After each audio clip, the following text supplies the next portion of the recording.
Hamás fue el responsable del asesinato masivo del 7 de octubre de 1.200 jóvenes en una fiesta en Israel, en una rave. Aquella masacre reventó no solamente la vida de toda esta gente, violó, torturó, arrastró por el suelo, mostró fotografías de las torturas, de cuerpos descuartizados, sino que además reventó otra cosa, los acuerdos de paz de Abraham, que se iban a haber firmado. Ya tenían el beneplácito de Arabia Saudí. ¿Y saben lo que suponía? Por ejemplo, el reconocimiento del Estado de Palestina. No dice el gobierno español, no dice la flotilla, que tienen tanto interés en el reconocimiento del Estado palestino. Pues aquellos acuerdos reconocían el Estado palestino con una condición obvia que se vuelve a repetir en el plan de paz actual, que evidentemente la futura Palestina no puede estar comandada por una dictadura de una organización terrorista como Hamás. Una cosa es reconocer un Estado, otra cosa es reconocer a una banda terrorista y asesina. Bien, pues volaron no solamente la vida de toda esa gente, sino que reventaron esos acuerdos de reconocimiento del Estado palestino sin terroristas. La gente que defiende que siga la situación actual en la Franja de Gaza tiene que saber que lo que está defendiendo es que permanezca la implantación de una dictadura asesina, terrorista, financiada por Irán, que lleva sin permitir unas elecciones desde 2006 y que ha trasladado el mismo sistema, el mismo régimen de asesinato de mujeres y homosexuales, simplemente por poner un ejemplo, que tiene Irán en estos momentos. Miren, esa flotilla forma parte de una especie de división, de avanzadilla mediática, que lo que pretende es volver a dibujar a Israel como una supuesta asesina. Israel es la única democracia de la zona. En Israel se celebran fiestas de cualquier tipo de identidad sexual. ¿Por qué? Porque defienden la libertad. Israel sí. Cuando le atacan, se defiende. Israel efectivamente ha llegado al convencimiento de que no puede convivir con terroristas y, por supuesto, ha declarado una guerra y está aniquilando a los terroristas. Evidentemente, que en esa guerra hay otro tipo de bajas, como en todas las guerras. Quien comenzó esa guerra no fue Israel. Quien comenzó esa guerra ese 7 de octubre fue Hamás, por orden de Irán, para reventar los acuerdos de paz. Vivimos en una época en que lo espiritual y lo político parecen entrelazarse más que nunca. Las tensiones sociales, los cambios ideológicos y los conflictos internacionales nos hacen mirar hacia atrás, buscando en la historia y en la profecía señales que expliquen lo que vivimos hoy. Dentro de las escrituras de la Iglesia de Jesucristo de los Santos de los Últimos Días, hay referencias directas a la Constitución de los Estados Unidos como un documento inspirado por Dios. También existe una tradición profética atribuida al profeta José Smith, conocida como la profecía del caballo blanco, que habla del momento en que la Constitución pendería de un hilo. Hoy exploraremos el significado doctrinal y profético de estas ideas, las enseñanzas de los líderes como Erratas Benson, la relación entre Sion, la libertad y el gobierno inspirado, y la conexión entre la profecía de Isaías 2:3 que está frente a nuestros ojos.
Bienvenidos frente a nuestros ojos del programa donde analizamos las profecías antiguas y modernas bajo la visión del Evangelio restaurado. Les habla del hermano Héctor Eduardo Campos, llegando a ustedes gracias a Evidencia Sud Sin Fronteras. Si no te has suscrito, hazlo ya y dame un like y déjanos un comentario. Te enviaremos saludos y ahora también, para premiarlos por su fidelidad al programa y al canal, estaré dando regalos cada programa. Hoy, un libro de la vida del presidente Russell M. Nelson, recordando todas sus enseñanzas y legados. El libro es De Corazón a Corazón, una autobiografía del presidente Nelson. Quédate hasta el final y te diré cómo obtener el libro en digital. Saludos a Alberto López desde su canal Terapiando con Albert. Ya te daré detalles, mi amigo, sobre el bosque Simón Bolívar de Israel.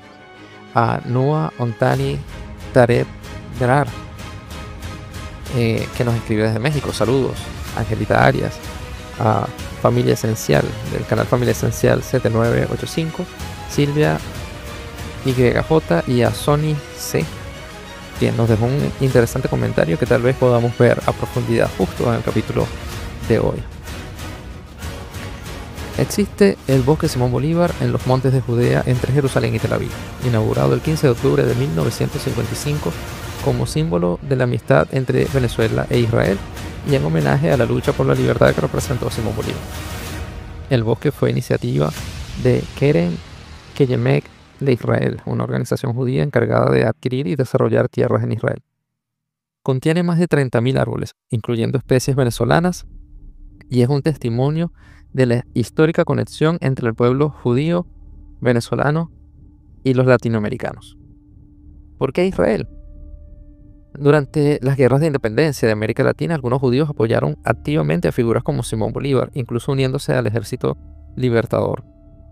En reciprocidad, algunos países latinoamericanos apoyaron el derecho de Israel a existir y abrieron sus puertas a judíos que huían del Holocausto. De hecho, Venezuela recibió 2 buques con judíos que venían huyendo de lo que estaba ocurriendo en Europa. El bosque es una forma de honrar la figura de Simón Bolívar el Libertador y los valores de lucha por la libertad que él encarnó. También hay algunas calles de nombres de algunos de los países de Latinoamérica en honor a lo que América simbolizó para lo que fue la organización del Estado de Israel. Bueno, esto como respuesta a la petición del amigo Albert. Ahora, al programa de hoy. En las revelaciones dadas a José Smith, el Señor se refirió en más de una ocasión a la Constitución de los Estados Unidos. No la presentó simplemente como un documento político, sino como una creación inspirada por Dios mismo. En Doctrina y Convenios, sección 98, versículos 5 al 6, el Señor declara: y la ley del país que es constitucional, que apoya este principio de libertad en la preservación de derechos y privilegios, pertenece a toda la humanidad y es justificable ante mí. Por tanto, yo, el Señor, os justifico, así como a vuestros hermanos de mi iglesia, en apoyar la que fuese la ley constitucional del país. Aquí el Señor enseña que su pueblo debe defender y respetar la ley constitucional, es decir, las leyes que protegen la libertad y los derechos. En Doctrina y Convenios 101.77 se amplía esta idea. De acuerdo con las leyes y la constitución del pueblo que yo he permitido que se establecieran y que deben establecerse para los derechos y la protección de toda carne, conforme a principios justos y santos. Y luego, en el versículo 80, el Señor dice algo más o menos más claro. Y para este fin he establecido la constitución de este país, por mano de hombres sabios que levanté para este propósito mismo, y redimí la tierra por el derramamiento de sangre.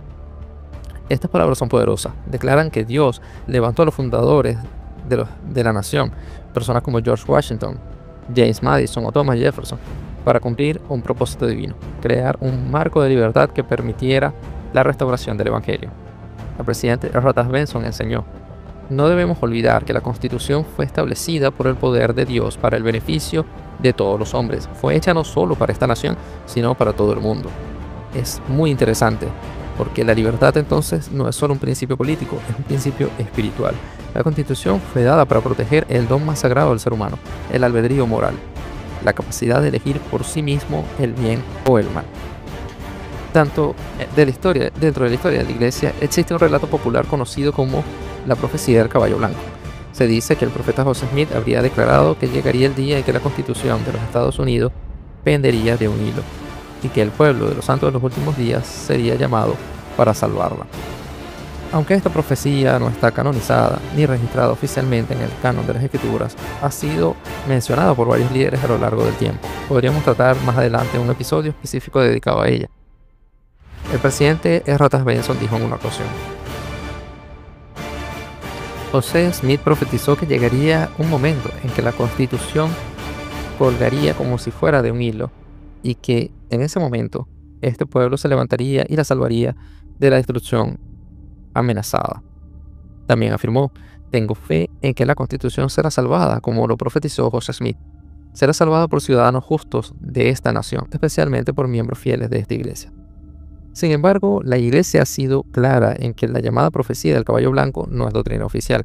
La enseñanza verdadera que sí se conserva es la responsabilidad de los santos de defender los principios de la libertad, justicia y rectitud en todo momento.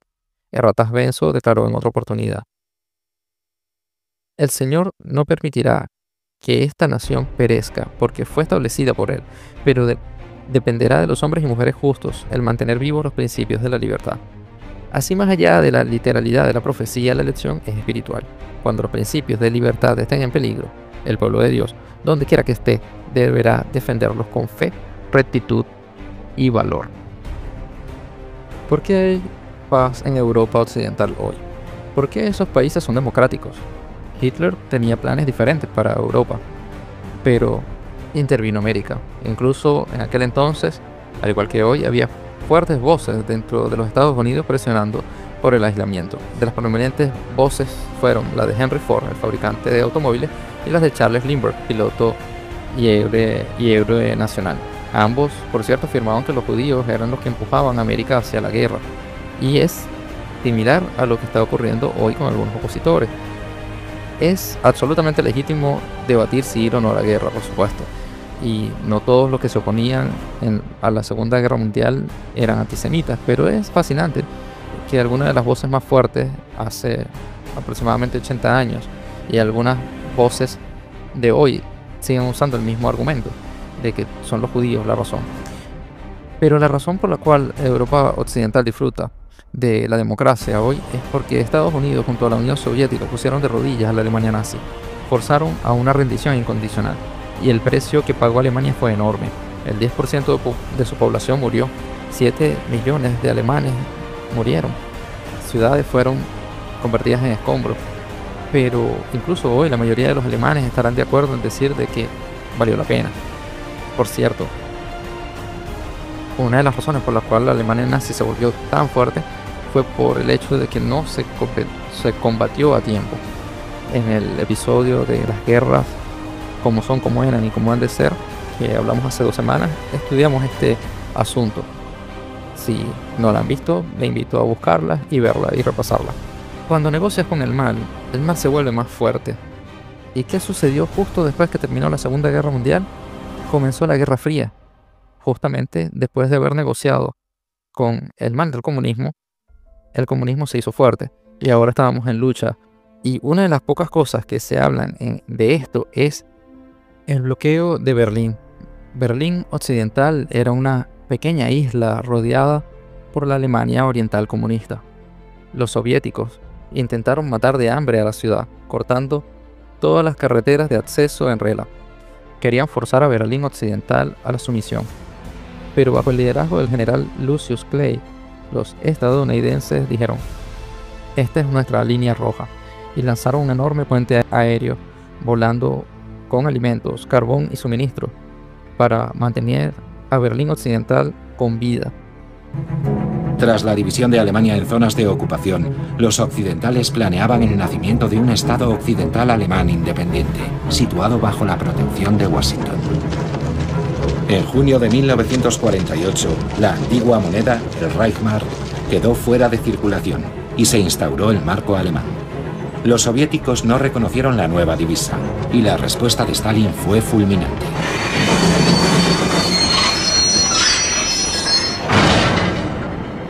El 23 de junio de 1948, los guardias soviéticos cortaron todos los accesos terrestres a Berlín Occidental. Los trenes y los coches no podían acceder a Berlín. Stalin quería apoderarse de la ciudad.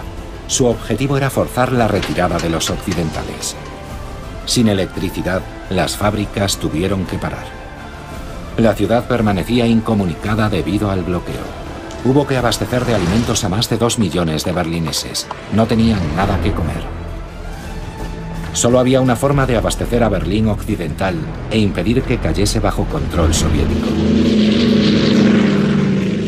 Los Estados Unidos y los aliados organizaron un gigantesco puente aéreo.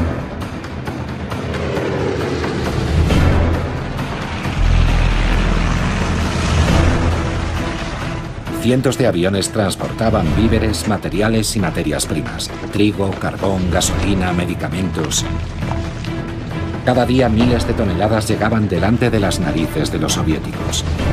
Por primera vez, El oeste se enfrentaba abiertamente al este. Muchos observadores pensaban que esta crisis era el preludio de la Tercera Guerra Mundial. Los aviones efectuaban vuelos rasantes por encima de los edificios aún a riesgo de estrellarse. Más de 70 pilotos perdieron la vida.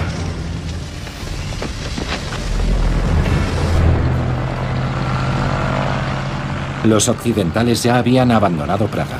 No iban a marcharse también de Berlín.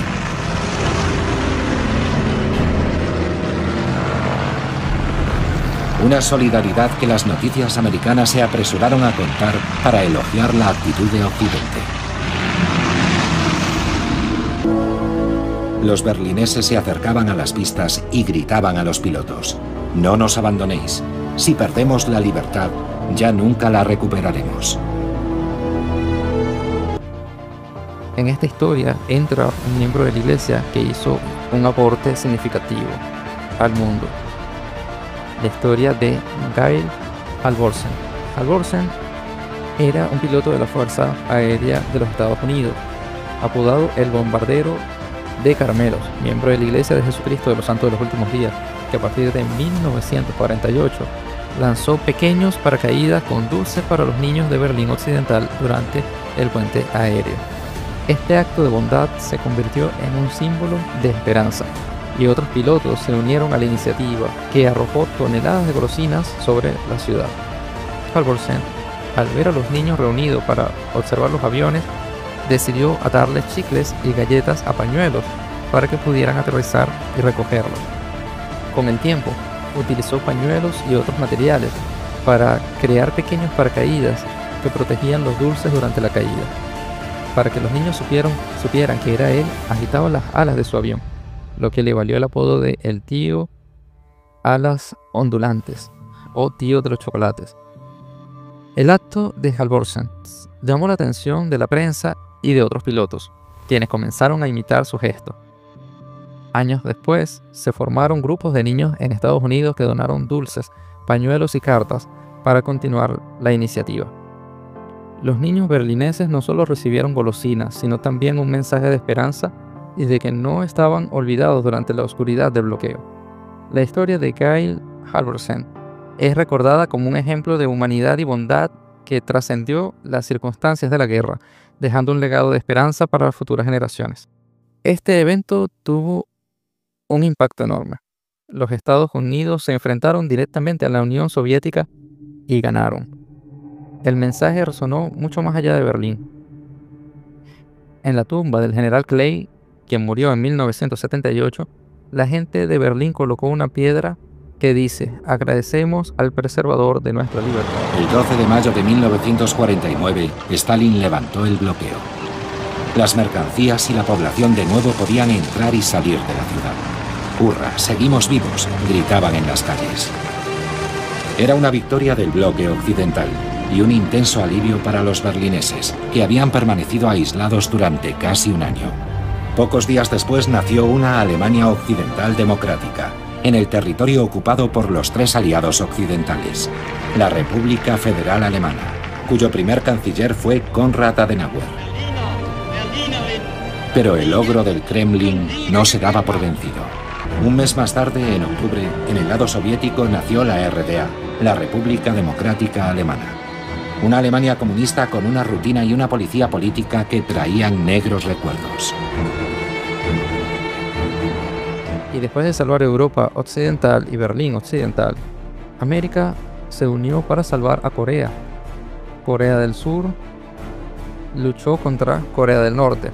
Corea del Norte fue apoyada por China y la Unión Soviética. 2,5 millones de personas murieron en la guerra proto. Corea se dividió y permanece dividida hasta el día de hoy. Corea del Sur, libre y democrática. Corea del Norte, una dictadura comunista. Luego vino Vietnam y América perdió. Personas como yo, que creen en la Convención Americana, hablarán de la Segunda Guerra Mundial y la derrota final de la Unión Soviética. Personas del otro lado van a señalar Vietnam, Irak y Afganistán. Y ciertamente es un debate legítimo. En Vietnam, América intentó prevenir la caída del sur ante el norte comunista. En Irak, derrotó a Saddam Hussein, un brutal dictador que mató a su propio pueblo con bombas de gases. En Afganistán derrocó a los talibanes, un régimen que apedreaba a las mujeres en las calles. ¿El resultado fue perfecto? Por supuesto que no. ¿Hubo errores? Por supuesto. Pero la intención fue buena, el esfuerzo fue real en liberar a las personas del yugo del terror y la tiranía. A lo largo de su historia, Estados Unidos han intervenido en numerosos conflictos internacionales, muchas veces proclamándolo como una causa de defensa de libertad o protección de oprimidos. Estas situaciones, con sus aciertos y errores, muestran la tensión constante entre el ideal profético de libertad y las realidades humanas del poder y la política. El presidente Harold B. Lee mencionó la oración dedicatoria del templo de Idaho Falls, que dice: damos gracias, Padre, por habernos revelado que aquellos que nos dieron nuestra forma constitucional de gobierno fueron sabios ante tus ojos y que tú los colocaste en la tierra con el propósito de dar a luz ese documento sagrado. Rogamos que los reyes, gobernantes y pueblos de todas las naciones sean persuadidos de las bendiciones que disfrutamos por causa de nuestra libertad y deseen adoptar sistemas similares para que así se cumpla la antigua profecía de Isaías: de Sión saldrá la ley y de Jerusalén la palabra de Jehová. Para muchos líderes, esta oración no solo fue una dedicación, sino una profecía. Mostraba que el sistema de libertad establecido por Dios en esa tierra, la Constitución de Estados Unidos, podría inspirar a otras naciones del mundo. Si eres de los que dicen que Estados Unidos de América solo usó las guerras para adueñarse de recursos en los países donde luchó o de aprovecharse del conflicto solamente, voy a hacerte una simple pregunta. No importa si estás escuchando o viendo esto desde México, Argentina, Chile, Perú, Colombia, Venezuela o España. ¿En qué país preferirías vivir? ¿En países que estaban del lado de América o los que estaban del otro lado?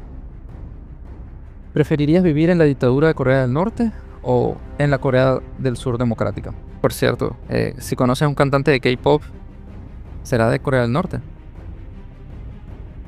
¿Preferirías vivir en la Alemania Oriental comunista o en la Alemania Occidental democrática? ¿Conoces alguna historia de alguien que tratara de saltar el muro de Alemania Occidental a la Oriental? ¿En la Unión Soviética o en los Estados Unidos? ¿En Afganistán controlada por los talibanes o en Afganistán bajo el control de América? ¿Cómo explicas el hecho de que siempre elegirías estar del lado donde Estados Unidos de América ha aportado las leyes de su constitución para brindar libertad? Te diré por qué. Porque cuando ignoras todo el ruido mediático, Estados Unidos de América ha sido usado por Dios para combatir contra lugares dictatoriales, para llevar ideales de libertad y ayudar a abrir el campo para cumplir los designios del Señor. Aunque no nos guste a veces los métodos, o aunque, como siempre, el hombre en su naturaleza malvada también aproveche los momentos para hacer alguna cosa mala, Dios se vale del hombre para cumplir sus designios. Hoy, cuando el mundo ha pensado que América está débil, que ha perdido su carácter democrático y su condición de apoyar las causas de libertad, en estos últimos meses se ha demostrado que América sigue de pie. Algunos dirán que estoy exagerando. Estados Unidos no es un ejemplo de una nación santa, y es cierto, no lo es. Pero no necesita serlo para que Dios la use como instrumento para abrir caminos para el Evangelio restaurado. ¿No me creen? Pues, algunos ejemplos. La familia, una proclamación para el mundo, se alzó como una advertencia de las calamidades que vendrían si abríamos las puertas a la ideología que hoy conocemos como de género o el feminismo radical, etc. Y después de 30 años vemos cómo no pudo ser más clara esta advertencia. Y hoy la lucha desde el gobierno de Estados Unidos nos abre de nuevo las puertas a la predicación de ella. El régimen de Irán, que está erradicando a los cristianos en Medio Oriente a través de la hermandad musulmana, le fue dado un mensaje al detener su programa nuclear. Se han sentado las bases de paz en Gaza y se ha tomado como bandera próxima a defender el cristianismo en lugares de África y Medio Oriente, que ya en este programa hemos denunciado como un genocidio real actual. El profeta Isaías vio el futuro y lo describió así: de Sión saldrá la ley y de Jerusalén la palabra de Jehová. El presidente Joseph Fielding Smith explicó este versículo con claridad. La ciudad de Sión y la nueva Jerusalén son una misma. Jerusalén, la antigua, después que los judíos sean purificados y santificados, llegará a ser una ciudad santa, donde el Señor morará, y desde la cual enviará su palabra a todas las naciones. De igual manera, sobre este continente se edificará la nueva Jerusalén, y de ella saldrá la ley de Dios. Estas dos ciudades serán las capitales del reino de Dios durante el milenio. Así, Sion representa el centro espiritual de recogimiento de Efraín y de los pueblos de las Américas. Jerusalén, el recogimiento de Judá y del pueblo del convenio antiguo. Ambas, unidas, simbolizan la plenitud del reino de Dios en la tierra, y aunque actualmente ninguna de las dos es totalmente redimida, están unidas como parte de la profecía de que se disipará la envidia de Efraín, y los enemigos de Judá serán talados. Efraín no tendrá envidia de Judá, ni Judá afligirá a Efraín. Hoy, mientras el mundo vive confusión, polarización y pérdida de valores, la invitación sigue siendo la misma: ser parte de ese pueblo que guarda la ley, que ama la libertad y que vive conforme al Evangelio restaurado. La ley que sale de Sion no es solo la Constitución, es la ley de Dios, la ley de amor, rectitud, justicia y servicio, de principios fundamentales como la libertad de pensamiento, el respeto a la propiedad privada y el respeto a la vida como pilares de la paz. Y cuando los santos de los últimos días viven conforme a estos principios, inspiran al mundo a hacer lo mismo. De nosotros depende que esta profecía se cumpla, que de Sion, de nuestras vidas, hogares y comunidades, salga la ley de Dios, y que desde Jerusalén, cuando el Señor vuelva, salga la palabra de Jehová para toda la tierra. Vivimos en una época extraordinaria donde ocurrirán cosas maravillosas, en preparación para la venida del Mesías. El elder Gary Stevenson anunció que serían días inolvidables. Esta primavera pasada se inauguró una plaza remodelada en la manzana del templo, donde se exhiben las banderas de los países que reconocen a la iglesia. Un monumento de granito en la entrada ostenta estas palabras proféticas: y acontecerá en los postreros días que será establecido el monte de la casa de Jehová como cabeza de los montes, y será exaltado sobre los collados, y correrán a él todas las naciones. Con seguridad, los eventos monumentales que ocurrirán en los próximos 10 años constituyen una manifestación del cumplimiento de esta profecía de Isaías. 10 años que serán inolvidables, y aunque vivimos en una época en que los fundamentos morales y espirituales están siendo probados, el Señor ya lo había previsto. Nos dio la libertad, nos dio su ley y nos dio su iglesia restaurada. La Constitución inspirada fue el marco, la restauración del Evangelio el mensaje, y el pueblo del convenio el instrumento. E Isaías continúa diciendo: vendrán muchos pueblos y dirán: venid, subamos al monte del Señor. Y cuando ellos suban, será porque ven a los santos haciendo las cosas buenas, siendo un ejemplo de luz, de fe y de verdad. El mensaje de Estados Unidos hoy no solo es para los enemigos externos, sino para los enemigos internos que quieren socavar Occidente. Los valores cristianos, que son la base de nuestra sociedad actual, están de pie. Y por eso, aunque suene algo provocador, voy a terminar diciendo: Dios bendiga a América. Para ganar el libro, ve a mi primer video que se llama 7 de octubre y la batalla final, como recordatorio del día que comenzó este espacio y por un aniversario más de este día terrible que ha movido la geopolítica y las profecías. En ese video das like y coméntalo. ¿Cuál ha sido la enseñanza más grande que has recibido del profeta Russell M. Nelson? Y luego vuelve a este video. Escríbeme tu nombre y un correo o tu red social que desees que te envíe el libro. Puede ser por WhatsApp. Revisaremos tu comentario en ambos videos y allí te enviaremos el libro. Gracias, y nos encontraremos en el siguiente episodio de Frente a Nuestros Ojos.